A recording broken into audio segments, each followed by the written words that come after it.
Simone Reyes was the breakout star of Oxygen's reality TV show Running Russell Simmons, and has been entertainment mogul Russell Simmons' right-hand woman since high school, often affectionately referred to as the boss by Simmons himself.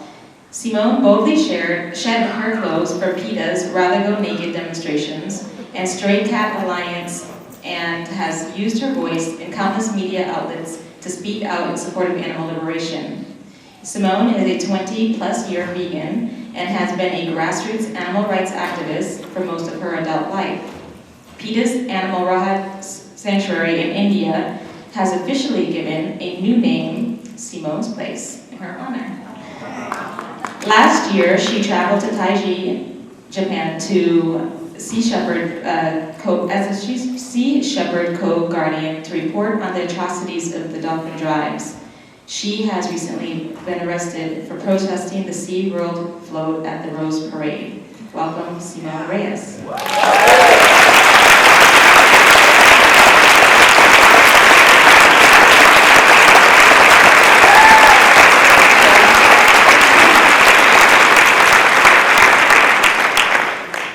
Yes, my name is Simone Reyes, and I'm an animal rights activist, and it is not often that we get to stand in front of such amazing people and know that we're preaching to the choir. Usually we're yelling at people and trying to get them to join our side. But I think it's safe to assume that we're all vegans and that we live a vegan lifestyle and that we fight speciesism every day. When I meet somebody who doesn't quite understand where we're coming from, I often quote Captain Paul Watson of Sea Shepherd. If you want to know where you would have stood on slavery before the Civil War, don't look to where you stand on slavery today. Look to where you stand on animal rights.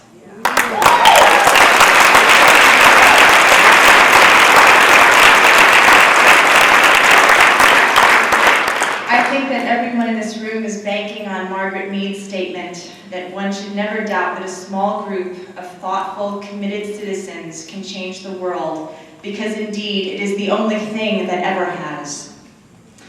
Animal rights in many ways is the final frontier. We are the truth tellers, the abolitionists, and the freedom fighters. We have a clear agenda, and we won't stop until we achieve that goal, which is total and complete animal liberation.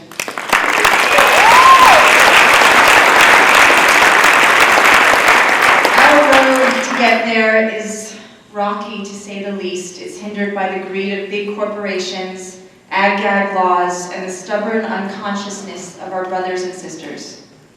But we can all see the destination glowing in the future like the North Star. We know that we will change the reigning perception that animals were put here for use as property and machines. But to reach our goal, we have to fight this cause with the same rabid determination as those that fought against slavery, pushed for women's rights to vote, and those that continue to fight every day for human rights, including LGBT rights. Grassroots activism works. Whistleblowing works. Undercover investigations work. It's easy to get discouraged because the losses are so big and the abuses that we see are so damaging to our soul. But if we look to other social justice movements, we should see that we will achieve what we need to.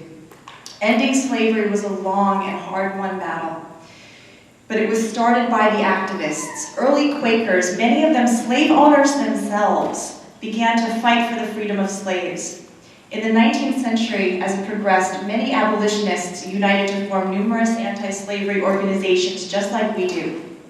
These groups sent petitions and thousands of signatures to Congress and held abolition meetings and conferences like this one, boycotted products made with slave labor, printed mountains of literature, and gave innumerable speeches for their cause. Except for the occasional vegan potluck, doesn't this sound exactly what we are doing today? The activists engaged theologists and songwriters and poets and authors and even children to their cause. There was a constitution and a declaration. The declaration was drafted by William Lloyd Garrison and it pledged its members, and I love this, to to work for emancipation through nonviolent actions of moral dissuasion and overthrow prejudice by the power of love. The Society encouraged public lectures and civil disobedience, nonviolent resistance, marches and protests, freedom rides, rallies, and the boycott of cotton and other slave-manufactured products, just like we are doing for the animals. If any of you have personally attended or followed NARD, National Animal Rights Day, you're aware that we have a Declaration of Animal Rights and we all sign it. Being a part of the NARD ceremony is a very difficult one, and I've participated twice now. We hold the bodies of deceased animals. We cradle chickens and dogs and cats, goats, pigs, fish, you name it, and we hold them. It's important for us typically as activists to always have a stiff upper lip. Sometimes it feels like if we let our tears flow, they may never stop. Because of course we know we can't save them all. But at NARD, we publicly allow ourselves to mourn. We get an up-close and personal look at the bodies of lab animals and slaughterhouse animals and what they must have endured. This year I held a chicken. I could see that her beak had been cut off. There were bloody gashes on her body. She was thin, and it was only in death that I believe she found any moment of peace. Others held pigs, their bodies black and blue.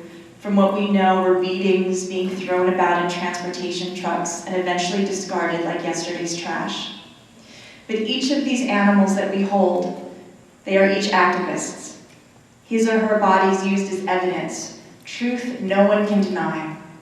We hold kittens and puppies that never had the chance to know a warm bed or a gentle touch, because there are simply too many of them. So on this day, we let our tears flow freely. We honor the fallen and vow to continue the fight in their name. Many of us even attend the ceremony where their ashes are buried so that we are there with them until the very end.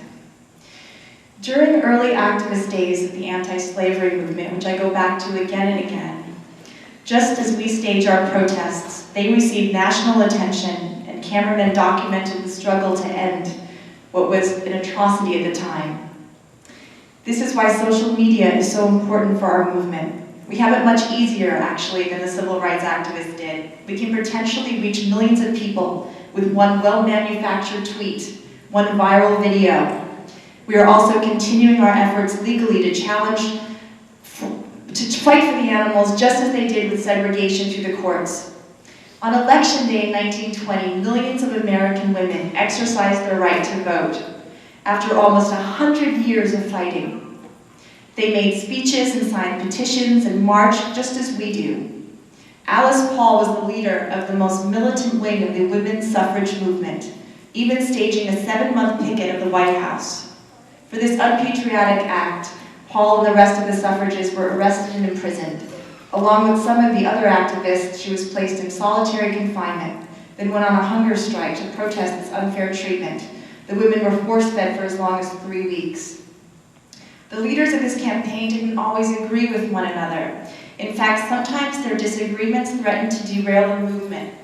Sadly, sometimes this is the case with our movement. We have to remember that our numbers may not be as big as our enemies, but our resolve has to be stronger. The infighting that sometimes we see in our movement is sad and unfortunate, and I hope that this conference will help bring us all back together. I mention this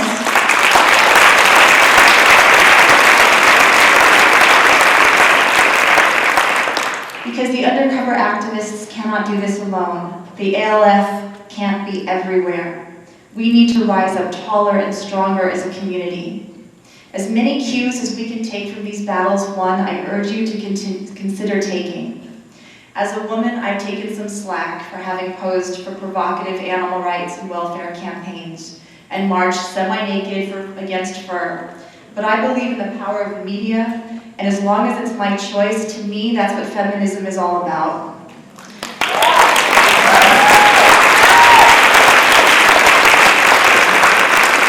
If it gets people talking about animals, then I've been successful, and if somebody makes a different choice in what they put in their mouths at dinner, then I've done my job. Our movement needs to grow by joining other progressive movements. We all need each other. What I found fascinating in my research, even back in the 1800s, is the women's movement and the anti-slavery movement were from the very beginning intertwined. Susan B. Anthony joined the American Anti-Slavery Society and delivered abolitionist lectures widely. Both movements understood that no one is free while others are oppressed.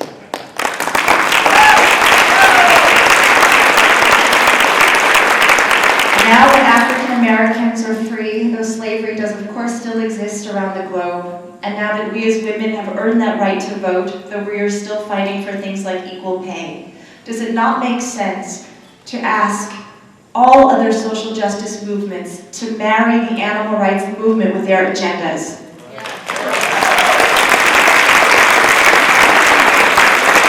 No group is more oppressed than the animals.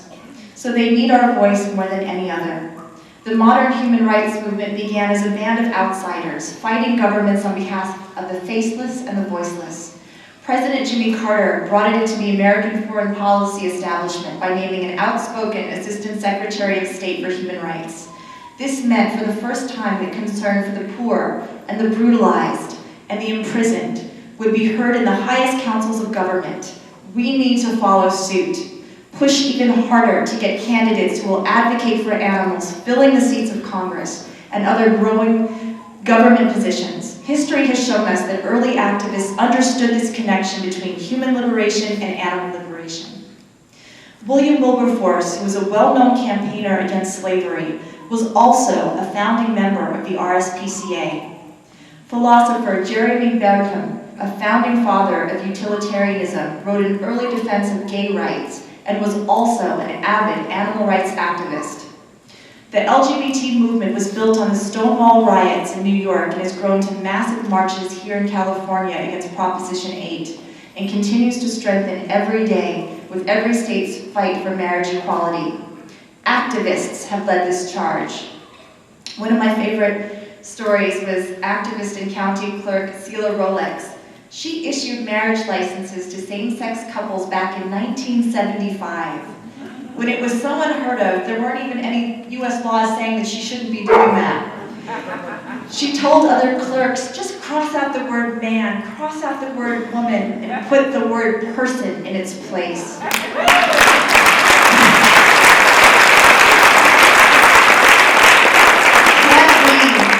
Can't we envision a day when we will be crossing out the word person and putting in the word being in its place?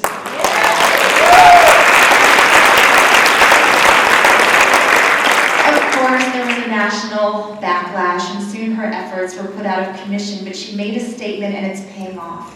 Not only do we have the first African-American president in the White House, but he has come out in support of same-sex marriage. The president's decision would never have come about without the activists, the thousands upon thousands of brave men and women who risked their comfort and their security to press for these equal civil rights.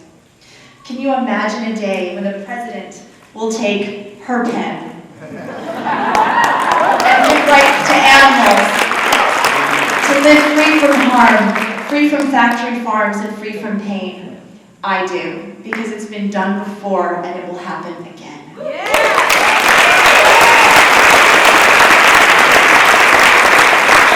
I believe in civil disobedience. I was at the Rose Parade this year, and I saw the float coming down, the SeaWorld float coming down the line, surrounded by SWAT. My friends and I said to each other, uh-oh, they know PETA's coming. And yes, we did manage for at least on 3 different occasions throughout the parade route to stop the SeaWorld float, and we spent New Year's Day in prison, and we had a great time.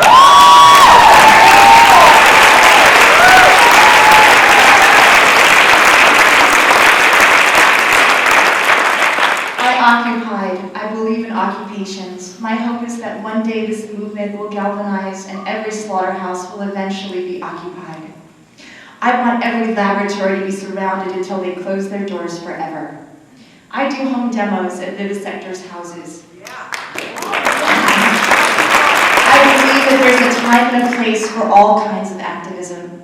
And I believe that if someone is doing something so heinous in the name of bad and dangerous science, and torturing animals like what is happening at UCLA right now to primates that are, as we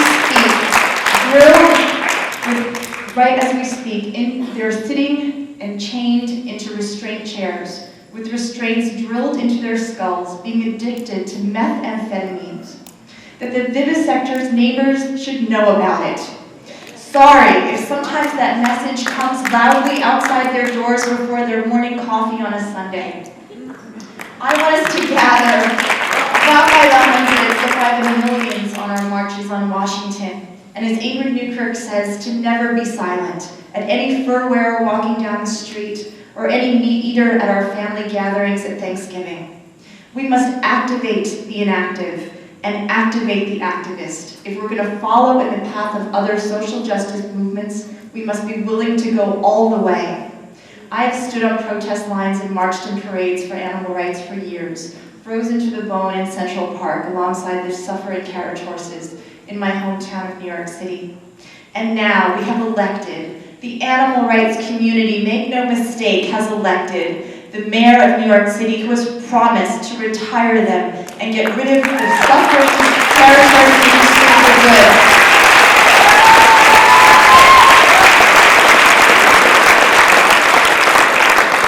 I went to Japan last November and stood with Sea Shepherd as a co-guardian and watched as hundreds of dolphins were crying out for their lives, ripped from their families in terror, and taken to amusement parks for a life of misery, while the rest of their family were slaughtered before my eyes. I have seen the cove run red. I will never forget the images I saw there. Babies desperately clinging to their frantic, helpless mothers and grandmothers. Orphan babies shaking under tarps, stepped on by murderous fishermen and dumped out to sea, only to be washed up on shore a few days later. The violence of seeing men in wetsuits, smoking and laughing as they tied rope to the fins of dolphins who were watching their entire family fighting for their lives, wrestling them under tarps, many of the members trying desperately not to get away but to get to their mothers and their fathers, and their brothers and their sisters. The screams and the thrashing I heard will haunt me forever. My blood boiled and my heart sunk. So no, we haven't stopped this. Not yet. But I came home and with my boss, Russell Simmons, and my friends Melissa Carbone and Trevor Nielsen, we wrote a letter to President Obama that was signed by every celebrity I can think of, from Sean Penn to Oliver Stone to Susan Sarandon to Cher to Jesse Jackson, the list went on and on, begging him to do what he can to stop this travesty, which we hope at the very least, via all of the media attention our letter got, and it did travel internationally, that it made some people second think their visits to SeaWorld and other amusement parks. SeaWorld's numbers are down, their stock is falling, and they are hurting.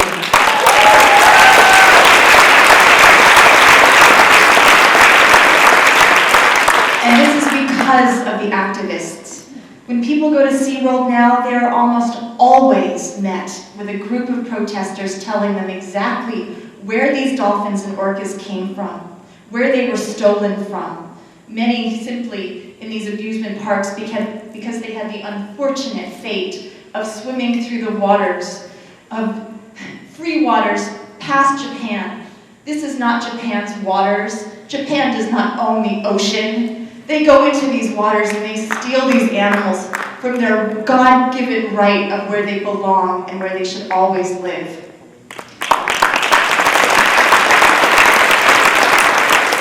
Documentaries like The Cove and Blackfish are having an effect on the future of performing animals. India has granted non-person humanhood to dolphins. We are making progress.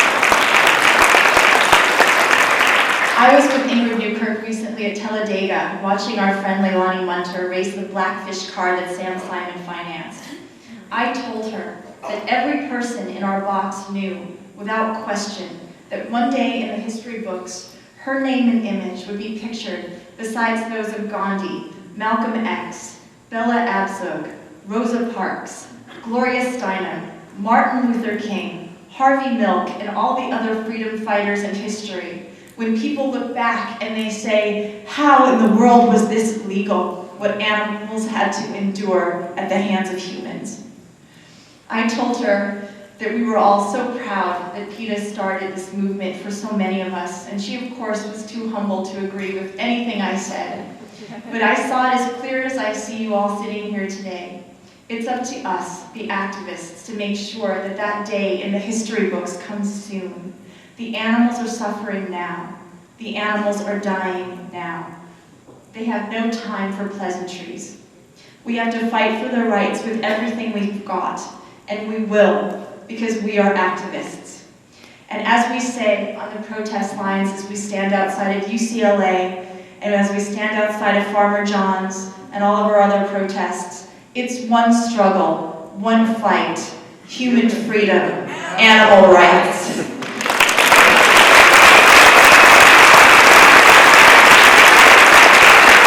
Until every cage is empty and every tank is drained. Thank you.